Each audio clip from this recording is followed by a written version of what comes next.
En rembobinant jusqu'au moment où Meghan Markle a décidé que la semaine de la mode de Paris avait besoin de sa présence. Ce n'était pas une apparition prévue.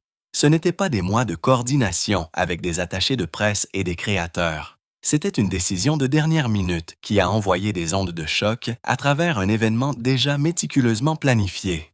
Imaginez être l'un des mannequins qui s'est entraîné pendant des semaines ou un créateur qui a mis son âme dans chaque point pour se réveiller et découvrir que Meghan Markle était sur le point de détourner tout votre défilé, parce que c'est exactement ce qui s'est passé. La maison de couture avait tout préparé, l'éclairage, la musique, la chorégraphie, chaque détail étant conçu pour mettre en valeur sa nouvelle collection. Et puis Meghan a décidé qu'elle voulait participer. Non pas parce qu'elle avait une relation de longue date avec la marque, non pas parce qu'elle avait été invitée des mois à l'avance, mais parce que quelqu'un quelque part l'avait convaincue que c'était l'occasion idéale de rappeler au monde qu'elle compte toujours. Et voici le clou du spectacle. Le directeur artistique l'a absolument accueilli à bras ouverts. Pourquoi pas? Une publicité mondiale gratuite à une échelle dont la plupart des créateurs ne peuvent que rêver. Que vous aimiez Meghan ou que vous ne puissiez pas la supporter, tout le monde parlait de la marque dès qu'elle entrait. C'est de leur marketing. Le nouveau directeur artistique n'aurait pas pu espérer un meilleur lancement sous les feux de la rampe. La controverse se vend et Meghan Markle est une controverse ambulante. Mais le coût de cette publicité est astronomique. Tous les titres du lendemain parlaient de Meghan. Pas de la collection, pas du savoir-faire, pas de la vision derrière les créations, juste Meghan. Sa tenue, ses cheveux, son expression. Les mannequins qui ont travaillé toute leur carrière pour un moment comme celui-ci ont été relégués au second plan. Les maquilleurs qui ont créé des looks pendant des semaines n'ont reçu aucune reconnaissance. Toute l'équipe derrière le spectacle est devenue un bruit de fond dans le cirque Meghan Markle. Et la personne moyenne qui regarde à la maison n'achètera jamais une seule pièce de cette collection. C'est trop cher. C'est trop exclusif. La maison de couture s'adresse à une clientèle très spécifique et l'apparition de Meghan n'a rien changé à cela. Bien sûr, peut-être que quelqu'un avec les poches profondes a vu quelque chose qu'il aimait. Mais le vrai public, les gens ordinaires qui constituent l'essentiel des bavardages sur les médias sociaux, n'y font pas leurs achats. Ils se contentent de regarder le déroulement du drame. Mais c'est là que l'histoire prend une tournure plus sombre. En coulisses, les gens commencent à poser des questions. Comment cela s'est-il produit si vite? Qui a coordonné la logistique? Qui a payé pour que Meghan traverse la moitié du monde en avion, séjourne dans l'un des hôtels les plus prestigieux de Paris et se promène dans des voitures avec chauffeur? Parce que ces factures ne disparaissent pas comme ça. Quelqu'un a dû les approuver. Quelqu'un a dû transférer de l'argent. Et plus les initiés ont commencé à creuser, plus ils se sont rendus compte que la version des faits de Meghan ne collait pas tout à fait. Le directeur artistique dit qu'il ne faisait que s'envoyer des textos. L'équipe de Meghan laisse entendre une collaboration mutuelle, mais les reçus racontent une histoire complètement différente. Et quand on suit l'argent, tout le récit, soigneusement construit, commence à s'effondrer. Parlons du marionnettiste derrière tout ce spectacle parisien. Marcus Anderson, l'homme qui est collé à Meghan depuis des années. La seule personne dont elle ne semble pas pouvoir se débarrasser, même quand tout s'écroule autour d'elle. Ce n'est pas seulement un ami, c'est un stratège, un connecteur, un homme qui sait que chaque fois que le nom de Meghan fait les gros titres, le sien aussi. C'est symbiotique, c'est calculé. Et selon des initiés, ce coup d'éclat de la semaine de la mode de Paris était son idée originale depuis le tout début. Des sources proches de la situation ont révélé que c'est Marcus qui a lancé l'idée que Meghan se réinvente dans un domaine complètement différent. Oubliez Hollywood. Oubliez les contrats de streaming et les podcasts qui ne mènent nulle part. La mode est l'endroit où les vrais acteurs de pouvoir opèrent. Et Marcus le savait. Il aurait commencé à semer des graines, à établir des relations, à contacter des personnes qui pourraient faire en sorte que cette apparition à Paris se produise. Et Meghan, désespérée d'obtenir une sorte de victoire, a sauté sur l'occasion. Mais c'est là que leur amitié, soi-disant inébranlable, a rencontré un obstacle majeur. Pendant le défilé de mode, un mannequin a trébuché sur le podium. Ça arrive. Talons hauts, surface glissante, pression intense. Quiconque a une once d'empathie montrerait de l'inquiétude. Mais Meghan, elle a ri là, sous les projecteurs des caméras braquées sur son visage. Elle s'était moquée du malheur de quelqu'un d'autre. Et Marcus Anderson était absolument furieux. Des initiés affirment qu'il était livide en coulisses. Il savait que ses caméras capturaient chaque lueur d'expression, chaque réaction, chaque moment. Il avait orchestré toute cette apparition pour reconstruire l'image de Meghan, et elle venait de remettre aux tabloïds des munitions sur un plateau d'argent. Les titres du lendemain ne parlaient pas de sa tenue époustouflante, ni de son retour triomphal sous les projecteurs. Ils parlaient de son rire pendant que quelqu'un se débattait. Ce n'est pas le récit que Marcus visait. Et soyons réalistes, ce rire a révélé quelque chose de plus profond. Il a montré un manque total de conscience, une incompréhension fondamentale de la façon de se comporter en public lorsque chaque mouvement est scruté. Marcus a passé des années à essayer de gérer l'image publique de Meghan, et des moments comme celui-là rendent son travail presque impossible. Vous pouvez orchestrer l'événement parfait, obtenir le lieu parfait, coordonner l'entrée parfaite, mais vous ne pouvez pas contrôler quelqu'un qui ne comprend pas le jeu auquel il joue. Leur amitié, autrefois décrite comme incassable, ne tiendrait plus qu'à un fil. Marcus profite de son association avec Meghan, mais il n'y a qu'une quantité limitée de dégâts qu'une seule personne peut réparer. Et lorsque votre client continue de se saboter à chaque tournant, vous finissez par vous demander si cela vaut la peine. Mais Marcus n'a pas seulement aidé à coordonner le voyage à Paris. Selon des sources, il a également participé aux arrangements financiers, les réservations d'hôtels, le transport, toute l'opération logistique. Il savait qui payait quoi. Il connaissait la vérité en coulisses, et maintenant que l'histoire se démêle, il est tiraillé entre la protection de Meghan et la protection de sa propre réputation. Parce que lorsque ces factures d'hôtel ont commencé à circuler, lorsque les gens ont commencé à demander qui avait réellement financé cette aventure parisienne, le nom de Marcus n'a cessé de revenir. Et c'est un problème dont aucun d'eux ne peut se moquer. Maintenant, parlons du moment où tout le récit soigneusement élaboré s'est effondré. Le directeur artistique, surfant sur toute la publicité que l'apparition de Meghan a générée, s'est assis pour une interview. Il se sentait probablement confiant, peut-être un peu trop à l'aise. Et c'est alors qu'il a dit quelque chose qui contredisait complètement l'histoire que l'équipe de Meghan avait diffusée. Il a admis qu'ils se connaissaient à peine. Ils s'étaient échangé des textos. C'est tout. Pas d'amitié de longue date, pas de relations professionnelles profondes, juste des messages occasionnels entre deux personnes qui ont vu une opportunité. Cette révélation est absolument dévastatrice pour la version des faits de Meghan. Son équipe avait présenté cela comme une sorte de collaboration organique, une admiration mutuelle entre des esprits de la mode, une rencontre d'âmes créatives qui se sont trouvées au moment idéal. Mais le directeur artistique vient de tirer le rideau et de montrer à tout le monde la vérité. Et c'était des inconnus qui coordonnaient un coup de publicité par le biais de textos. Et c'est pire encore. La tenue que Meghan portait sur ce podium, la robe que tout le monde analysait et critiquait, n'était même pas conçue pour elle. Des initiés révèlent qu'elle a été créée pour une autre célébrité de premier plan, quelqu'un avec une véritable crédibilité dans le monde de la mode. Quelqu'un qui, vraisemblablement, a examiné l'opportunité et a décidé de passer. Peut-être ont-ils senti le désespoir. Peut-être ne voulaient-ils pas pas être associés à ce que cela devenait. Quelle que soit leur raison, ils ont dit non. Alors Meghan a eu la fripe, la robe refusée, la tenue qui était littéralement faite pour le corps de quelqu'un d'autre, le moment de quelqu'un d'autre, la marque de quelqu'un d'autre, et elle l'a accepté sans hésitation. Des vêtements de créateurs gratuits. Absolument.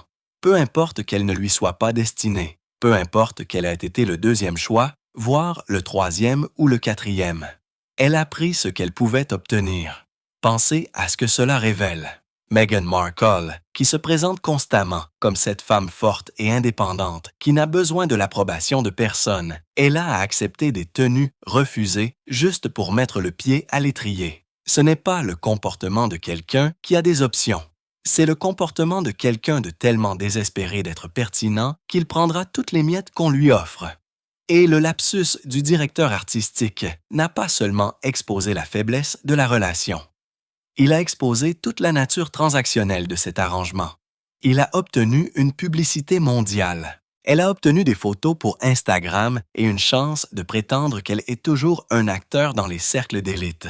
Personne ne faisait cela par respect ou admiration sincère. C'était du pur calcul des deux côtés. Mais voici ce qu'il en est. Lorsqu'on essaie de contrôler un récit, lorsqu'on a affaire à plusieurs parties, tout le monde doit s'en tenir à la même histoire. Vous devez coordonner vos messages, vous assurer que chaque entrevue s'aligne, vous assurer que personne ne révèle accidentellement quelque chose qui contredit la version officielle. Et cela demande des compétences, de la préparation et des personnes qui savent réellement ce qu'elles font. Meghan n'a pas ça. Son équipe n'arrive même pas à maintenir une simple histoire d'origine. Le directeur artistique dit qu'il s'envoyait des textos. Le camp de Meghan laisse entendre une connexion plus profonde. Et maintenant, tout le monde se demande sur quoi d'autre ils mentent. S'ils ne peuvent tant pas être honnêtes sur la façon dont ils se sont rencontrés, que cachent-ils d'autre? Voici où les choses deviennent vraiment humiliantes pour Meghan. William Morris, Endeavor, l'une des agences de talent les plus puissantes au monde, la société qui est censée construire sa marque et la transformer en une superstar mondiale, n'a absolument rien fait lorsqu'elle est apparue à Paris. Zéro promotion, zéro fanfare, zéro reconnaissance. Leurs médias sociaux sont restés complètement silencieux. Leur site Web n'a pas été mis à jour avec un seul communiqué de presse célébrant le moment de mode majeur de leur cliente. Rien. Remettons cela en perspective. Lorsqu'une agence représente quelqu'un, en particulier quelqu'un qu'elle essaie activement de faire progresser, elle profite de chaque occasion. Chaque apparition est promue. Chaque étape importante est annoncée. Chaque réalisation est placardée sur leur plateforme parce que c'est ainsi que vous démontrez la valeur aux clients actuels et potentiels. Vous montrez au monde que signer avec votre agence signifie obtenir du soutien, de la visibilité et une promotion stratégique. Mais Meghan s'est présentée à la Semaine de la mode de Paris, a fait les gros titres dans le monde entier, et sa propre agence a agi comme si cela ne s'était jamais produit. Ce n'est pas une erreur. Ce n'est pas quelqu'un qui a oublié de publier. C'est une décision délibérée de se distancer de ce que c'était. Et cette décision en dit long sur la façon dont William Morris Endeavor considère réellement sa relation avec Meghan Markle. Pensez à ce que les autres célébrités obtiennent de leurs agences, des communiqués de presse coordonnés, des partenariats stratégiques, des contrats de marque qui ont du sens, un soutien public lors d'apparitions majeures. Ces agences ont des départements entiers dédiés à s'assurer que leurs clients ont l'air bien et restent pertinents. Meghan n'a rien de tout cela. Elle est là à improviser, à prendre des décisions de dernière minute, à se faufiler dans des événements, et son agence regarde simplement depuis les coulisses comme si elle observait un accident de voiture au ralenti. Les initiés de l'industrie chuchotent déjà sur ce que signifie ce silence. Lorsqu'une agence se tait sur un client, cela signale généralement l'une des deux choses suivantes. Soit ils se préparent à se séparer, soit ils ont déjà fait l'impasse mentalement et se contentent d'attendre la fin du contrat. Aucun de ces scénarios n'est bon pour Meghan. Les deux scénarios suggèrent que les personnes qui sont censées être investies dans son succès ont abandonné. Et vous savez ce qui rend cela encore plus embarrassant? D'autres clients de William Morris Endeavor bénéficient d'un traitement complet. Leurs apparitions sont amplifiées, leurs projets sont promus, leurs marques sont construites avec précision et soin. Meghan a droit à un silence radio. Elle paie pour une représentation et n'obtient absolument rien en retour. Ou peut-être ne paie-t-elle pas. Et cela fait partie du problème. peut-être que l'agence a réalisé qu'elle cause plus de problèmes qu'elle n'en vaut. Parce que voici la réalité. Les agences veulent des clients qui écoutent, des clients qui prennent des directives, des clients qui comprennent que la construction d'une marque nécessite de la stratégie, de la patience et de la cohérence. Meghan fait le contraire. Elle prend des décisions impulsives, ignore les conseils et se demande ensuite pourquoi rien ne colle. Et William Morris Endeavour a apparemment décidé qu'il n'était plus intéressé à mener cette bataille. Ainsi, pendant que Meghan se pavanait dans Paris en pensant qu'elle venait de réussir un coup d'éclat, sa propre agence était de retour à Los Angeles, à faire semblant qu'elle n'existait pas. Ce n'est pas comme ça qu'on bâtit une carrière. C'est comme ça qu'une carrière meurt tranquillement. Maintenant, nous arrivons à la partie qui expose tout. Les reçus, les factures, la paperasse que personne ne peut nier ou écarter. Parce que pendant que Meghan posait pour les caméras à l'extérieur du Plaza Athénée, agissant comme si elle avait personnellement choisi ce luxueux hôtel parisien dans le cadre de son aventure européenne sophistiquée, quelqu'un en coulisses payait tranquillement les factures, et ce n'était pas elle. Des initiés ayant accès au registre financier ont révélé que la maison de couture avait tout couvert. La suite d'hôtels dans l'une des adresses les plus prestigieuses de de Paris, les services de limousine qui l'ont transporté dans la ville. Toute l'opération a été financée par la marque, pas par Meghan Markle. Et voici pourquoi cela compte. Lorsque vous payez votre propre facture, vous avez le contrôle. Vous faites des choix indépendants. Mais lorsque quelqu'un d'autre paie, vous êtes essentiellement son invité, son investissement, son outil promotionnel. Meghan n'ouvrirait jamais son propre sac à main pour quelque chose comme ça. Des sources confirment qu'elle n'avait aucune intention de dépenser son propre argent pour traverser la moitié du monde en avion pour un défilé de mode. Il devait y avoir quelque chose d'autre pour elle, au-delà de la simple publicité. Un hébergement gratuit, un transport gratuit, des vêtements de créateurs gratuits.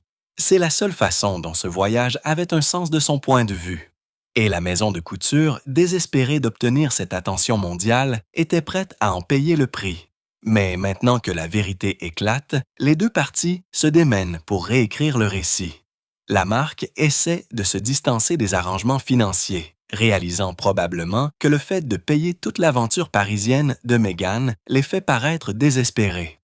Et l'équipe de Meghan reste étrangement silencieuse sur qui a financé quoi, espérant que les gens supposeront simplement qu'elle s'est occupée de tout elle-même, comme la femme d'affaires indépendante qu'elle prétend être. Sauf que les reçus ne mentent pas. Les factures sont horodatées, les relevés de cartes de crédit existent, et les gens qui travaillent viennent dans l'hôtellerie, les gens qui traitent ces transactions, ils parlent. Les accords de confidentialité ne vont pas très loin lorsque l'histoire est aussi juteuse. Des sources proches du Plaza Athénée ont confirmé que les factures n'ont pas été envoyées à Meghan. Elles ont été envoyées ailleurs, et cet ailleurs mène directement à la maison de couture. Cela change complètement la dynamique de ce qui s'est passé à Paris. Ce n'était pas une collaboration entre égaux, c'était une transaction. La marque a payé pour avoir accès à la notoriété de Meghan et Meghan a accepté le paiement sous la forme d'un hébergement de luxe et de vêtements de créateurs. Il n'y a rien de mal à cet arrangement en théorie, sauf que les deux parties ont essayé de faire croire que c'était quelque chose de complètement différent. Et voici le problème avec les mensonges. Ils ne fonctionnent que lorsque tout le monde s'en tient à l'histoire. Mais lorsque le directeur artistique admet qu'il se connaissait à peine et que les registres financiers montrent qui a réellement payé et que la propre agence de Meghan refuse de reconnaître que le voyage a eu lieu, tout le château de cartes s'effondre. La maison de couture est maintenant confrontée à des réactions négatives qu'elle n'avait pas prévues. Ils pensaient que payer pour Meghan générerait un buzz positif. Au lieu de cela, ils sont critiqués pour avoir permis un coup de publicité qui a éclipsé leur travail actuel. Et Meghan fait face à des questions auxquelles elle ne peut pas répondre sans admettre qu'elle n'a pas financé son propre voyage. Mais parlons de la vraie raison pour laquelle Meghan voulait aller à Paris en premier lieu. Il ne s'agissait pas seulement de mode, il ne s'agissait pas seulement de reconstruire sa marque ou d'obtenir de jolies photos pour Instagram. Il s'agissait d'envoyer un message direct à la monarchie britannique. Un message grand, audacieux et indéniable qui disait « Je peux venir en Europe quand je veux et vous ne pouvez pas m'en empêcher ». Pensez au calendrier. Pensez à l'emplacement. Pensez à la déclaration qu'elle faisait en se présentant à Paris de tous les endroits, vêtue de ses plus beaux atours, agissant comme si elle possédait la ville. Elle prouvait qu'elle n'a pas besoin de la permission de la famille royale pour voyager en Europe.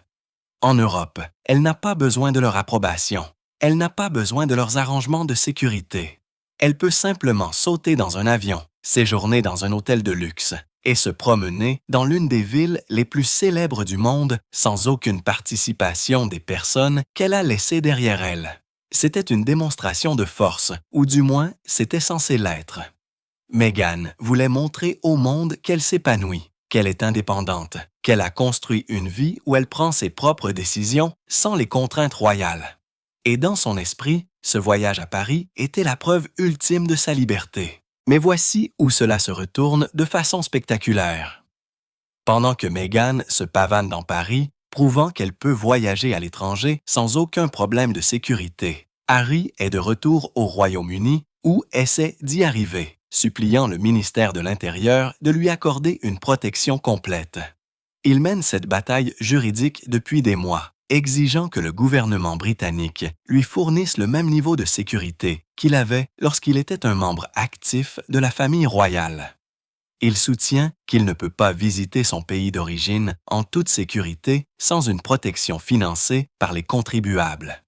Et puis, sa femme vient de saper tout son argument. Elle a prouvé qu'ils peuvent voyager en Europe, séjourner dans des hôtels publics, assister à des événements de haut niveau et rentrer chez eux en toute sécurité sans l'aide du gouvernement britannique. Elle vient de montrer que les préoccupations de Harry en matière de sécurité pourraient être exagérées ou du moins gérables sans exiger que les contribuables britanniques paient leur facture. L'optique est absolument terrible. Harry dit qu'il a besoin d'une sécurité maximale pour se sentir en sécurité au Royaume-Uni, tandis que Meghan prouve qu'ils peuvent très bien se débrouiller en Europe par leurs propres moyens. Le ministre britannique de l'Intérieur, en regardant que cette situation, a toutes les raisons de rejeter les demandes de Harry. Pourquoi le gouvernement devrait-il payer pour une protection alors que Meghan vient de démontrer qu'ils sont parfaitement capables de gérer leurs propres arrangements de sécurité? Et soyons honnêtes sur ce que cela révèle réellement. Meghan se fiche de la façon dont ses actions affectent les batailles juridiques de Harry. Elle se fiche de lui donner l'air ridicule. Elle voulait son moment parisien et elle l'a pris, quelles que soient les conséquences pour le procès en cours de son mari. C'est le même schéma qui se répète sans cesse. Meghan prend des décisions impulsives, axées entièrement sur ce qu'elle veut sur le moment. Et Harry doit faire face aux retombées. Il supplie qu'on lui accorde une protection alors qu'elle prouve qu'ils n'en ont pas besoin. Il essaie de maintenir un certain lien avec son pays d'origine alors qu'elle affiche sa capacité à le contourner complètement. Voici le détail exclusif qui rend ce désastre encore plus pénible pour Meghan. Avant que le voyage à Paris n'ait lieu, avant qu'elle ne se faufile dans ce défilé de mode et ne le transforme en cirque, des conversations réelles avaient lieu en coulisses. Des personnalités importantes de la maison de couture discutaient discrètement de la possibilité de faire de Meghan une ambassadrice informelle de la marque. Pas un contrat complet, pas une campagne majeure, mais une relation qui pourrait profiter aux deux parties si elle était gérée correctement. C'était une opportunité légitime, le genre de partenariat qui aurait pu ouvrir des portes, générer des revenus constants et donner à Meghan la crédibilité dans le monde de la mode qu'elle a désespérément cherché. Tout ce qu'elle avait à faire était de jouer intelligemment, de construire la relation lentement, de se présenter sur invitation, de respecter l'héritage et la vision de la marque, d'être professionnelle. Au lieu de cela, elle a fait ce qu'elle fait toujours. Elle s'est précipitée, à exiger de l'attention et à transformer une opportunité potentielle à long terme en un coup de publicité ponctuel qui a fait regretter à toutes les personnes impliquées leur décision de lui donner une chance. Des sources révèlent que des personnalités importantes de la marque ont été consternées par la façon dont l'apparition à Paris s'est déroulée. Ce sont des cadres qui comprennent l'histoire de la mode, qui se souviennent de ce que Paris signifiait pour la princesse Diana, qui savent que des millions de personnes dans le monde vénèrent encore la mémoire de Diana. Et puis, Meghan se présente dans la ville de Diana en essayant de s'approprier une partie de cette magie, la transformant en une séance de photos de mauvais goût qui ne respecte rien de ce que Diana représentait. La comparaison était inévitable et elle n'était pas flatteuse. Diana a assisté à des événements de mode avec grâce, humilité et un intérêt sincère pour le travail du créateur. Elle a utilisé sa plateforme pour mettre en valeur les autres, pas pour les éclipser. Meghan a fait le contraire. Elle a fait de tout l'événement une affaire personnelle, s'est moquée du malheur d'un mannequin et a généré des titres qui ont enterré la collection sous des couches de drame. Les cadres supérieurs qui avaient envisagé ce rôle d'ambassadrice informelle ont immédiatement freiné des quatre fers. Ils ont réalisé à qui ils avaient affaire. Quelqu'un qui ne peut pas suivre les instructions.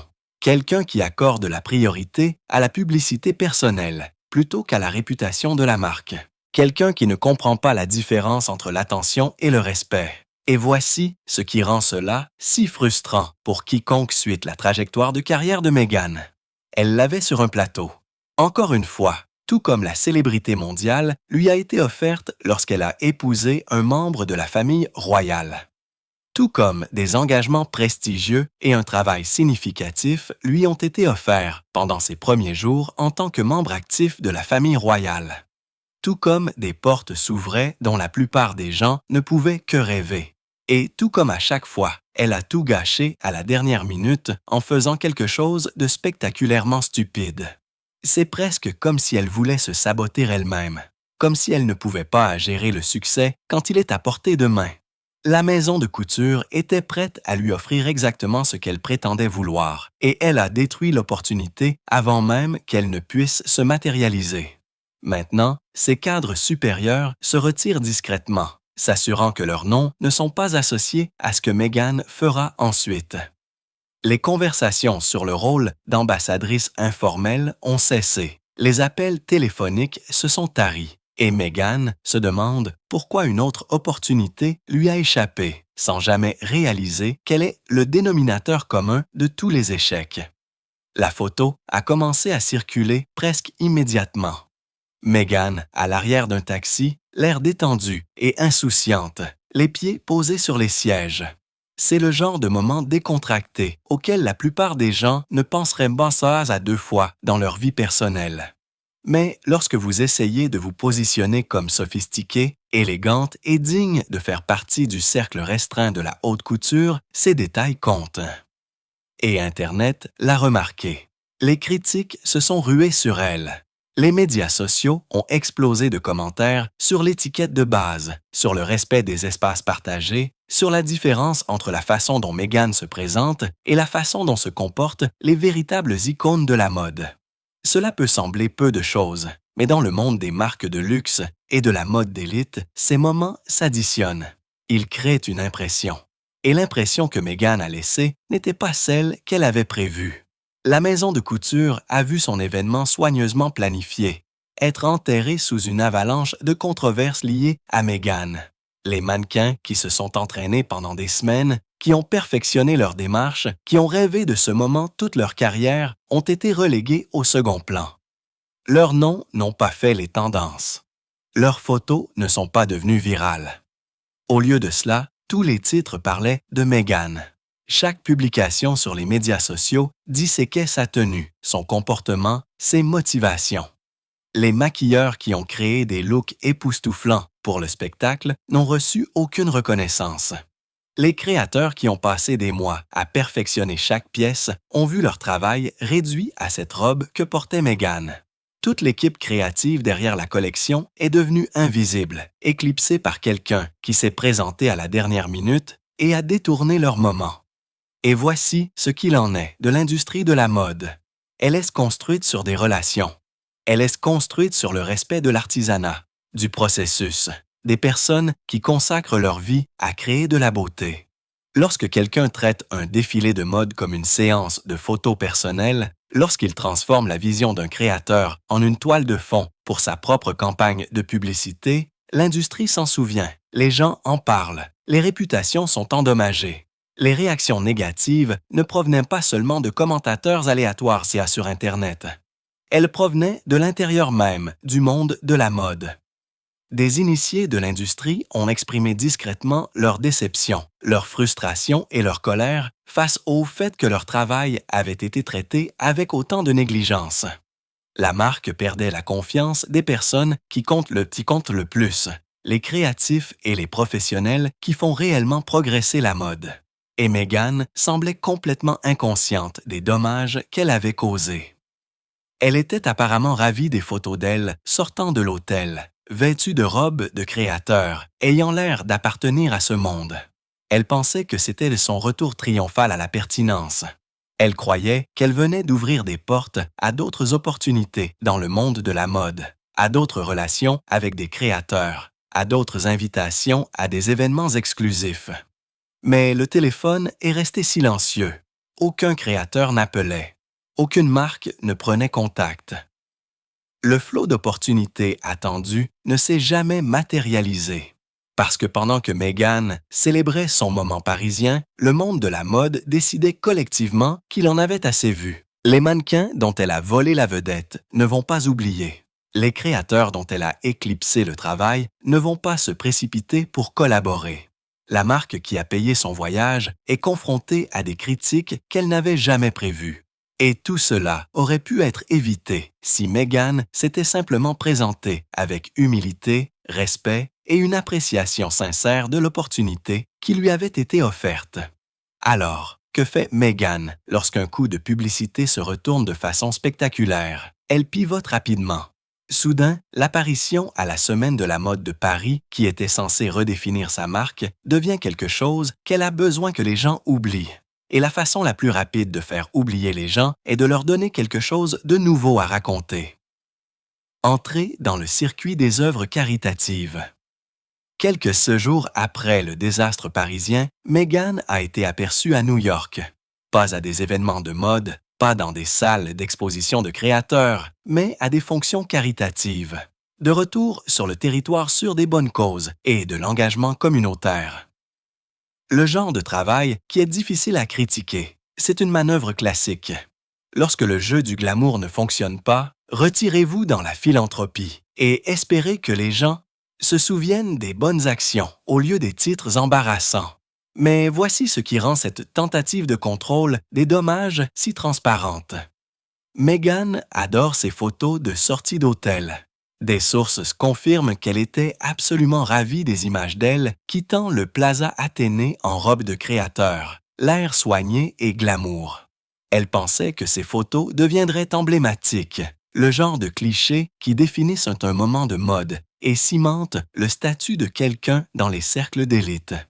Elle imaginait des créateurs voyant ces photos et voulant immédiatement travailler avec elle.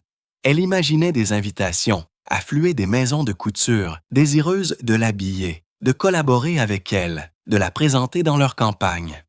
Elle croyait que ce voyage à Paris la positionnerait comme une actrice sérieuse dans le monde de la mode, quelqu'un qui pourrait attirer l'attention et le respect dans une industrie notoirement difficile à pénétrer. Sauf que rien de tout cela ne s'est produit. Le téléphone est resté silencieux. Aucun créateur n'a pris contact. Aucune marque n'a étendu d'invitation. Aucune maison de couture n'a exprimé d'intérêt pour de futures collaborations. Les portes qu'elle pensait ouvrir sont restées fermement closes, et ce silence est plus dommageable que n'importe quel article critique ne pourrait jamais l'être. Parce que lorsque l'industrie de la mode décide collectivement de vous ignorer, il n'y a pas de retour en arrière possible. Ce sont des gens qui remarquent tout, qui se souviennent de chaque faux pas, qui valorisent l'authenticité et le respect par-dessus tout. Et l'apparition de Meghan à Paris a démontré qu'elle ne possède ni l'un ni l'autre. Alors, elle est de retour à New York pour assister à des événements caritatifs, sourire aux caméras, essayer de rappeler aux gens qu'elle se soucie de causes importantes. Elle espère que le récit s'éloignera des coups de publicité de mauvais goût et reviendra à un travail significatif. Elle compte sur une courte durée d'attention et sur la volonté du public de lui donner une autre chance.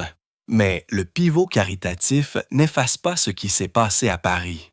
Cela ne change rien au fait qu'elle s'est faufilée dans un défilé de mode, a éclipsé toute une collection, s'est moquée du malheur de quelqu'un et s'est ensuite fait démasquer pour ne même pas avoir payé son propre voyage. Cela ne répare pas les relations qu'elle a endommagées, ni ne restaure les opportunités qu'elle a détruites. Et les personnes qui comptent, les initiés de l'industrie qui pourraient réellement l'aider à construire une présence légitime dans le monde de la mode. Ils ne ne pas ses apparitions caritatives à New York. Ils sont déjà passés à autre chose. Ils ont déjà décidé que Meghan Markle ne vaut pas la peine du risque, du drame ou de l'inévitable controverse qui la suit partout. Ainsi, pendant que Meghan pose avec des organisateurs d'organismes à but non lucratif et essaie d'avoir l'air philanthropique, le monde de la mode a des conversations sans elle. Des collections sont planifiées, des campagnes sont développées, des partenariats sont formés, et son nom ne figure dans aucune de ces discussions. Rassemblons tout cela, parce que voici où toute l'histoire s'effondre sous le poids de ses propres contradictions. Personne impliqué dans ce fiasco de la Semaine de la mode de Paris ne dit la vérité. Ni le directeur artistique, ni Marcus Anderson, ni Meghan, et certainement pas la maison de couture, qui essaie de se distancer des arrangements financiers qui ont rendu tout cela possible. Le directeur artistique dit qu'il ne faisait que s'envoyer des textos, qu'il se connaissait à peine, qu'il coordonnait une apparition de dernière minute. L'équipe de Meghan laisse entendre une connexion plus profonde, une appréciation mutuelle, une collaboration organique entre les esprits de la mode. La maison de couture revient maintenant sur qui a payé quoi, devenant soudainement vague sur les factures d'hôtel et les frais de transport que les initiés confirment qu'ils ont couverts.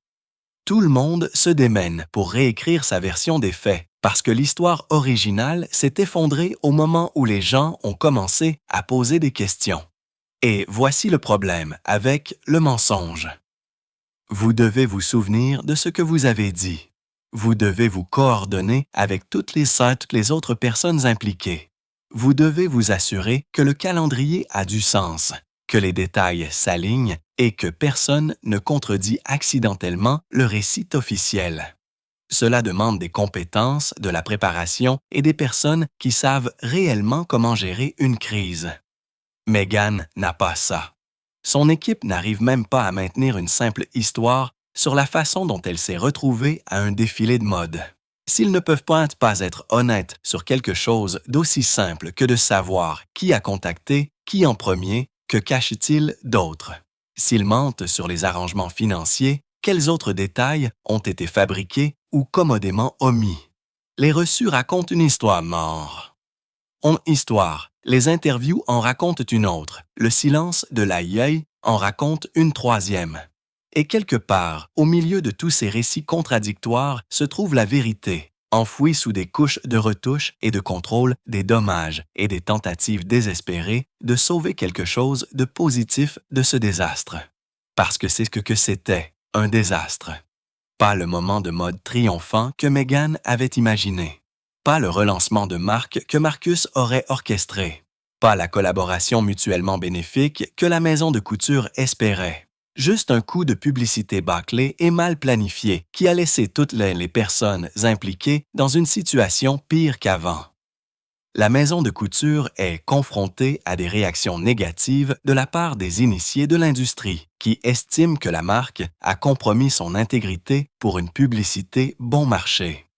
Marcus Anderson regarde une relation soigneusement cultivée avec Meghan se détériorer en raison de son incapacité à suivre des conseils de base.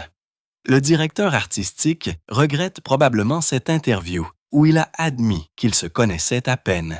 Et Meghan est à New York à faire semblant que Paris ne s'est jamais produit, espérant que les gens oublieront les factures d'hôtel, la robe refusée, l'incident du rire et l'agence qui l'a ghosté. Mais Internet n'oublie pas. L'industrie de la mode n'oublie pas. Et les personnes qui envisageaient de donner des opportunités à Meghan n'oublient certainement pas quand quelqu'un prouve qu'il cause plus de problèmes qu'il n'en vaut la peine. Alors, nous y sommes. Une autre entreprise de Meghan Markle qui a commencé avec de grandes ambitions et s'est terminée dans l'embarras. Une autre opportunité gâchée parce qu'elle ne pouvait pas jouer le jeu à long terme, ne pouvait pas suivre les conseils, ne pouvait pas résister à l'envie de tout ramener à elle. Un autre chapitre d'un schéma qui devient impossible à ignorer. Et le plus triste, c'est qu'elle recommencera probablement avec la prochaine opportunité qui se présentera à elle.